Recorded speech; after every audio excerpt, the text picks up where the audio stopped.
आज हम देख रहे हैं चौथी कविता। कविता का नाम है छापा। कवि है ओम प्रकाश आदित्य।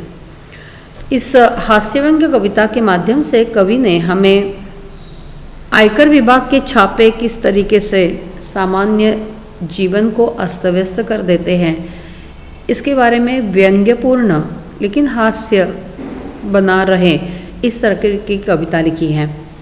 इस गीत के माध्यम से कवि बताना चाहते हैं कि छापा मारने वालों की प्रवृत्ति क्या होती है, वे किसे अपनाना चाहते हैं और सामान्य व्यक्ति उस पर किस तरीके का रिएक्शन या अपनी प्रतिक्रिया देता है। इस कविता के माध्यम से ये भी जान लेना है कि छापा मारों की आदतें क्या होती हैं और सामान्य लोग उसे पूरा कैसे नहीं कर पाते। इस कविता में सबसे पहला स्वाध्याय के तौर पर प्रश्न है, कृतियाँ पूर्ण कीजिए। इसमें कवि ने छापा मारों से मांगा है धन और तख्त। घरों की स्थिति दर्शाने वाली पंक्तियाँ हैं। समृद्ध मतलब घर कैसा होता है, सोने चांदी के पलंग और सोफे जिसमें हैं। और अभावग्रस्त घर इस प्रकार है, कनस्तरों को मटकों को ढूंढा, सब में मिला शून्य ब्रह्मांड, मतलब जिसमें कुछ भी नहीं है ऐसी चीज़ें। संजाल पूर्ण करने के लिए 4 उत्तर दिए हैं। ये वस्तुएं खाली थी कवि के घर में, तकिया, अलमारी, कनस्तर, गुल्लक या मटके। कृति पूर्ण करिए में प्रश्न है, कवि द्वारा छापा मारों को दिए हुए सुझाव। धन देना, तख्त डलवा देना। शयन कक्ष में पाई हुई चीज़ें हैं, फटे तकिए और टूटी हुई अलमारी। जोड़ियाँ मिलाइए। अर्थ है नई कविता में, सुवर्ण है काव्य की कृतियों में, चांदी है बालों में और मुद्रा है चेहरे पर। प्रवाह तालिका पूर्ण करने में प्रश्न है, छापा मारने वालों में आया हुआ परिवर्तन। खिला चेहरा, मुरझाई मुद्रा। हाथ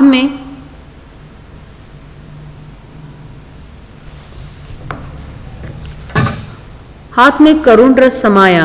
हास्य में असफलता से पछतावा हुआ, सिर झुकाया और रौद्र रूप खल हुआ। इसका मतलब है कि छापामारों को घर में कुछ भी हासिल नहीं हुआ। ऐसे प्रश्न बनाने हैं जिसके उत्तर यह शब्द है। सबसे पहला शब्द है अरण्यकांड। छापामारों ने लेखक के घर में किया, जिसका उत्तर है अरण्यकांड। दूसरा है तख्त। लेखक ने छापामारों से की मांग, तख्त की मांग की। असफलता, छापामार को लेखक का घर छान कर मिली असफलता, क्योंकि उन्हें कुछ भी हासिल नहीं हुआ। और चौथा शब्द है अनधिकृत।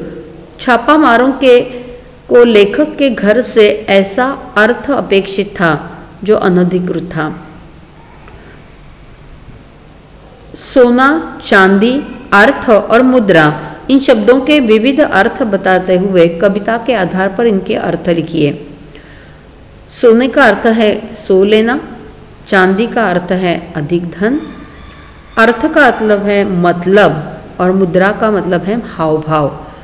लेकिन कविता की दृष्टि से इन शब्दों के अर्थ है सोना मतलब स्वर्ण, चांदी मतलब चांदी, अर्थ मतलब पैसा और मुद्रा मतलब सिक्के।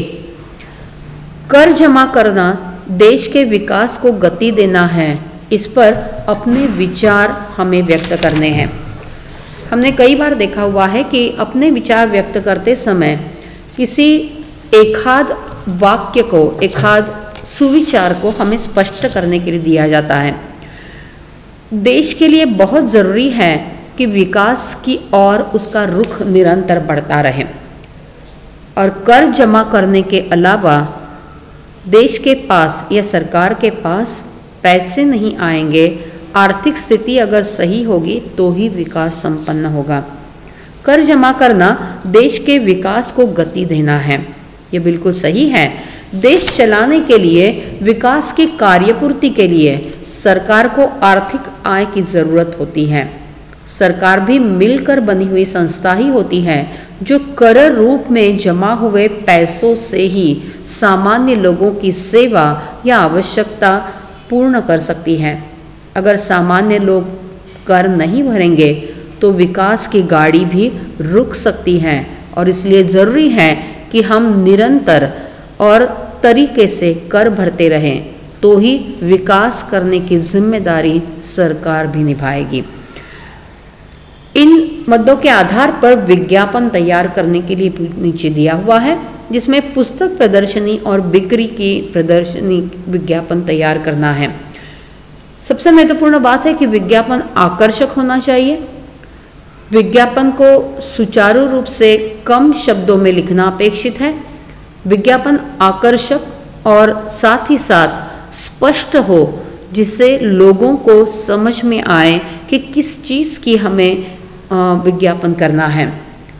यह आकर्षक तथा विषयानुरूप, दिनांक और समय का मुद्दा सबसे पहले कहीं लिखा हो, विषय विस्तार में विशेषता, स्थल, प्रकार तथा कब से कब तक है लोगों के लिए खुला, इसका निर्देश हो, जिसमें दुकान है, प्रदर्शनी है, सेल है किसी चीज़ का, बख्शिश या विभाग है, इस सभी का जिक्र उस आकर्षक विज्ञापन में ज़रूर होना अपेक्षित है। कम से कम शब्दों में आशय समझाया जाए, क्योंकि विज्ञापन ज़्यादा बड़ा हम नहीं बना सकते। अलग अलग आकार में इसे हम करने का कार्य कर सकते हैं। बच्चों याद रखें, निम्नलिखित मुद्दों के आधार पर जबकि विज्ञापन बनाना है, हमें उसी विषय का विस्तार सही तरीके से आकर्षक विज्ञापन में कर दिखाना होगा। ठीक है।